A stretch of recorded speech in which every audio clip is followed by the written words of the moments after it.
കാലികമായ ആരോഗ്യ പ്രശ്നങ്ങൾക്ക് ശാശ്വത പരിഹാരം കാണാൻ കോഴിക്കോട് മുക്കം അഗസ്ത്യൻമൊഴിയിൽ ഹരിത ആരോഗ്യ പദ്ധതിക്ക് തുടക്കമായി. രോഗമില്ലാത്ത ശരീരവും വിഷമില്ലാത്ത പച്ചക്കറിയും എന്ന മുദ്രാവാക്യം ഉയർത്തി ജനകീയ കൂട്ടായ്മയാണ് ഹരിത പദ്ധതി ആവിഷ്കരിച്ച് നടപ്പിലാക്കിയത്. ഇരുവഴിഞ്ഞിപ്പുഴക്കരയിലെ മൈതാനമാണ് ഹരിത ആരോഗ്യ പദ്ധതിയുടെ പ്രധാന വേദി.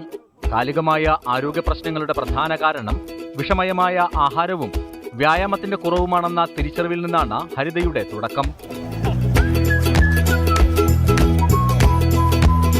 രാവിലെ എല്ലാവരും ഒരുമിച്ച് നടക്കാനിറങ്ങുന്നത് മുതൽ പരിപാടി തുടങ്ങും.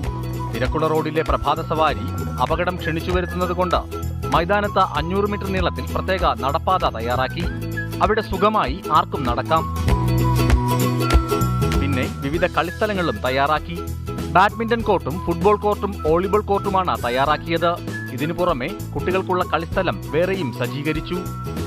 കൂടാതെ കൃഷിക്കുള്ള പറമ്പും സജ്ജമാക്കി. അതുകൊണ്ട് തന്നെ രാവിലെ കുടുംബമായി വ്യായാമ പരിപാടിക്ക് ധൈര്യമായി വീടും പൂട്ടിയിറങ്ങാമെന്ന് നാട്ടുകാർ പറയുന്നു. ഈ പ്രദേശത്ത് മുഴുവൻ ആളുകൾക്കും രാവിലെ വ്യായാമം ചെയ്യാനുള്ള ഒരു സൗകര്യമാണ് ഈ ഗ്രൗണ്ടിൽ ഒരുക്കിയിരിക്കുന്നത്. ഈ പ്രദേശത്തെ ആളുകളെ കൂട്ടായ്മയിൽ ഹരിത ഗ്രാമ പദ്ധതി, അതായത് ഈ പ്രദേശത്ത് ആളുകൾക്ക് ആവശ്യമായ പച്ചക്കറി ഇവിടെ തന്നെ ഉൽപ്പാദിപ്പിക്കുക എന്നതാണ്. കായിക പരിശീലനം നൽകുന്നതിനും പഞ്ചായത്തിലെ മുതിർന്നവർ രംഗത്തുണ്ട്.